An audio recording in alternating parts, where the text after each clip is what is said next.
ইসলামী তরিকায় টাকা জমাতে চাই, যদি সমাধান দিতেন। বিকাশে সিটি ব্যাংকের ইসলামিক সেভিংস আছে, শরিয়া মোতাবেক টাকা জমাও, মুনাফাও পাবে। দেশের যেখানেই আছেন, নামাজ, ইফতার ও সেহরির সময় জানাবে মাইশিপি অ্যাপ। সুপ্রিয় দর্শক মণ্ডলী, আজকে আমরা আপনাদেরকে মক্কা ও মদিনার আরও একটি পুণ্যময় স্মৃতিবিজড়িত জায়গা বদরে নিয়ে যাব। বদর মদিনা মুনাওয়ারা থেকে দক্ষিণ পশ্চিম দিকে প্রায় 150 কিলোমিটার দূরে।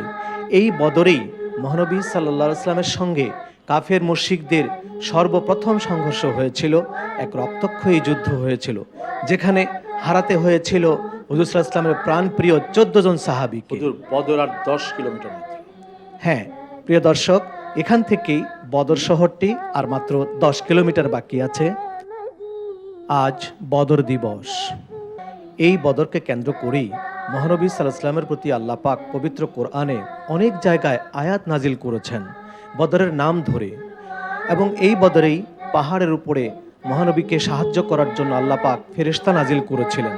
বড় মর্মান্তিক হচ্ছে, এই বদর প্রান্তেই হুজুর সাল্লাল্লাহু আলাইহি সাল্লামের কলিজার টুকরা 14 জন সাহাবীকে সমাহিত করতে হয়েছে, তারা এখানেই শহীদ হয়েছেন। আরও বড্ড মজার খবর হলো, এই বদরেই 2 জন অপ্রাপ্তবয়স্ক বাচ্চার কাছে আবু জেহেলের মতো পাপাত্তা নিহত হয়েছিল, সেও কিন্তু এখানেই আছে। বদর শহরে ঢুকে পড়লাম। ফারুকী সাহেব, খুব ছোট্ট একটি শহর, জনসংখ্যাও তো দেখছি না, লোকজনও রাস্তাঘাটে নেই। হ্যাঁ, ভাবতে অবাক লাগে, তেমন লোক দেখা যাচ্ছে না। কত হবে আর, শহরটির আয়তন 5-6 কিলোমিটার। এই সেই মসজিদ, মসজিদে আরিস এর নাম। এখানেই বদরের যুদ্ধক্ষেত্রের পাশেই এই জায়গাটাতেই মহানবী সাল্লাল্লাহু আলাইহি সাল্লাম তাঁবু করেছিলেন। এই তাঁবুতেই তামাম রাতভর হুজুর সাল্লাল্লাহু আলাইহি সাল্লাম যুদ্ধের বিজয়ের জন্য কেঁদেছেন। আমি যেখানে দাঁড়িয়ে আছি এই মসজিদটাতেই বদরের যুদ্ধের আগের রাতে আমার নবীজি সাল্লাল্লাহু আলাইহি ওয়াসাল্লাম সারা রাত ভর কেঁদেছেন। আমার নবী বলেছেন, হে আল্লাহ, এই যুদ্ধে যদি মুসলমানদের পরাজয় হয় তাহলে আর তোমার নাম নেবার কেউ রইল না। আল্লাহ তাআলা ভোরবেলা নবীজি সাল্লাল্লাহু আলাইহি সাল্লামকে বিজয়ের সংবাদ দিয়েছিলেন এখানেই। এই রাত্রে আমার নবী যুদ্ধের আগের রাত্রে ঠিক এখানটায় কেঁদেছেন, সিজদায় গিয়ে। সেই জন্য একটি মসজিদ এখানে হয়েছে। আজও এই মসজিদে নামাজে দাঁড়ালে সিজদায় যাবার পর অজান্তেই কান্না আসে, চোখের পানিতে ভিজে যায় সিজদার জায়গা। শুধু একটি কথা মনে করে আমার নবী ইসলামের জন্য, বিজয়ের জন্য সারা রাত ভর এখানেই কেঁদেছেন। আল্লাহ রাব্বুল আলামিন নবীজির চোখের পানির সেই ইসলামকে সারা বিশ্বে পৌঁছিয়ে দিয়েছেন, আমার দেশ বাংলাদেশেও পৌঁছিয়ে দিয়েছেন এই ত্যাগ তিতিক্ষায় কান্নার বিনিময়ে। সুতরাং ইসলামকে আমরা কতটুকু মূল্যায়ন করতে পেরেছি, নবীজির চোখের পানির কতটুকু মূল্যায়ন করতে পেরেছি, সেটাই আজ আমাদের বিবেকের কাছে প্রশ্ন। আমরা চলে গেলাম মসজিদ ছাড়িয়ে, হুজুর সাল্লাল্লাহু আলাইহি ওয়াসাল্লামের তাঁবুর জায়গা ছাড়িয়ে যুদ্ধের ময়দানের দিকেই চলে যাচ্ছে। এই বালুতেই যুদ্ধ হয়েছিল, শক্ত পাথরে যুদ্ধ করতে বড় কষ্ট, সেই জন্য আল্লাহ পাক বৃষ্টি নাজিল করে বালু একখানে করে সাহাবায়ে কেরামের কদমের নিচে মাটিকে নরম করে দিয়েছিল, যুদ্ধের জন্য উপযোগী করে দিয়েছিলেন। এই সেই 14 জন সৌভাগ্যবান সাহাবী বদরের যুদ্ধে শহীদ হয়েছিলেন, তাদের নাম এই পাথরেই লেখা আছে, 14 জন সাহাবী। এই সেই বদরের 14 জন সাহাবী শুহাদায়ে কেরাম যারা শহীদ হয়েছিলেন, তাদের কবর এটাই। 14 জনকে এক কবরেই দেয়া হয়েছে। এই সাদা দেয়ালটির ভেতরেই 14 জনের কবর রয়েছে। আর এর থেকে বাঁ দিকে এই সাইনবোর্ডগুলির পেছনেই একটি টয়লেট রয়েছে, হাম্মাম। এখানেই আবু জেহেল মরেছিল এবং তাকে সেখানেই মাটির নিচে গেড়ে রাখা হয়েছে। তার ওই কবরের উপর দিয়ে এখন টয়লেট চলছে।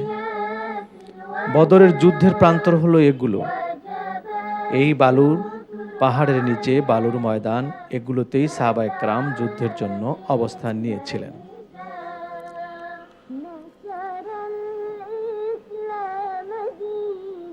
একটু আগে আপনাদেরকে এই মসজিদটির কথাই বলছিলাম। এখানেই ছিল সাহাবায়ে কেরামের শিবির। এই মসজিদের আশেপাশেই সাহাবা একরামের তাঁবু, এবং এটাই ছিল এই মসজিদটির এই জায়গাটাই ছিল মহানবী সাল্লাল্লাহু আলাইহি সাল্লামের তাঁবু। 17ই রমাদান বদর দিবস। এই দিনেই আজ থেকে 1500 বছর আগে রমজানের 17 তারিখে কাফের ও মুসলমানদের মধ্যে যুদ্ধ হয়েছিল। এই যুদ্ধে মুসলমানদের বিজয় হয়েছিল, কাফেরদের চূড়ান্ত পরাজয় হয়েছিল। আর তা সব কিছুই মহানবী সাল্লাল্লাহু আলাইহি সাল্লামের দোয়ার বরকতে। মহান আল্লাহ রাব্বুল আলামিন ভোর রাতের দিকে রসুল পাক সাল্লাল্লাহু আলাইহি ওয়াসাল্লামকে খুশখবরি দিলেন। ওয়ামা জাআলাহু আল্লাহু ইল্লা বুশরা লাকুম ওয়া লিতাতমাইন্না কুলুবুকুম বিহি ওয়ামান নাসরু ইল্লা মিন ইনদিল্লাহিল আজিজিল হাকীম। এই পাহাড়ে নাজিল হয়েছিল আল্লাহ পাকের ওয়াদা মোতাবেক ফেরেশতারা। যুদ্ধ হয়েছিল এই ময়দানে। আল্লাহ বলেন, إذ تقول للمؤمنين ألن يكفيكم أن يمدكم ربكم بثلاثة آلاف من الملائكة منزلين। আল্লাহ পাক 3000 ফেরেশতা এই পাহাড়ে দিয়ে সাহায্য করার ওয়াদা তার রাসূলের সাথে করলেন। সুধীমণ্ডলী, আধুনিক আরবের সব জায়গাতেই বিলাসিতার ছোঁয়া, কিন্তু এখানে এসে থমকে দাঁড়াতে হলো। বদরের যুদ্ধের শহীদানদের মাজার শরীফ রক্ষণাবেক্ষণের জন্য রসুলে পাক সাল্লাল্লাহু আলাইহি ওয়াসাল্লামের নির্দেশে কিছু সাহাবায়ে কেরামের বসত বাড়ি এখানে গড়ে উঠেছিল। শুষ্ক আবহাওয়া ও খরতাপের দেশ, বৃষ্টিপাতের হার খুবই কম, কাঠমাটির ঘর শত শত বছর ধরে দারুণ দুঃসময়ের সাক্ষী হয়ে দাঁড়িয়ে আছে। পৃথিবীর শ্রেষ্ঠ মানুষগুলো, নবীজির সঙ্গে যারা বেহেশতের শ্রেষ্ঠ জায়গা পাবেন, এই জরাজীর্ণ মৃত্তিকা কুটিরগুলো তাদেরই বাসস্থান।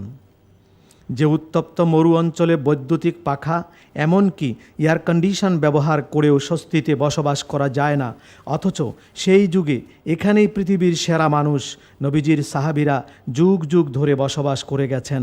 কারণ খুঁজলে একটাই পাওয়া যাবে, আর তা হলো তারা পৃথিবীর সব কিছু ভুলতে পারতেন, কিন্তু আল্লাহ এবং তার রাসূলকেই শুধু ভুলতে পারতেন না। এই ভাঙ্গা মাটির ঘরবাড়ি পরপারের জ্ঞান পিপাসু একজন পথিককে বারবার কোরআনের সেই আয়াতটি মনে করিয়ে দেবে, আর তা হলো ইয়াউমা লা ইয়ানফাউ মালুন ওয়ালা বানুনা ইল্লা মান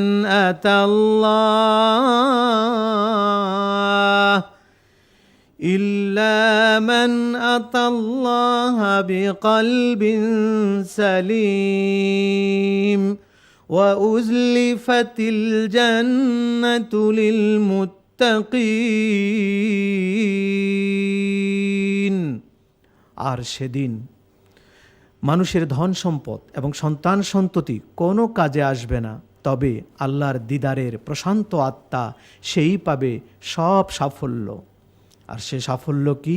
কিয়ামতের দিন তাদের সামনে বেহেশতের নীড় সেই জান্নাতকে উপস্থিত করানো হবে।